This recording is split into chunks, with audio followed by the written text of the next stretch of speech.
Chef Buck here. Two of my favorite things, coleslaw, chickpea curry. Gonna combine those and make a chickpea curry slaw. We're gonna throw together the dressing first, a little bit of sour cream and mayonnaise. Substitute yogurt for the sour cream if you like. Throw in a little bit of vinegar and some sugar and some Indian type spices, some turmeric, coriander, and some cumin, and then some super minced up ginger and garlic, because we're gonna eat these ingredients raw. So you wanna mince them up very well.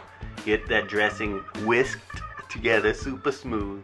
Then in a bowl, combine your chickpeas, 1 can rinsed and drained, half of a super small cabbage, 2 medium carrots, get those shredded up, and then you add your dressing in there and get this all stirred around. You know, and I put some lemon zest in here and lemon juice. If you want to substitute lemon juice for the vinegar, we did that and it worked out fantastical.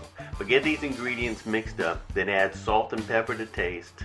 Just a little ground black pepper is all I'm using, but you can put a little cayenne in there if you want to kick.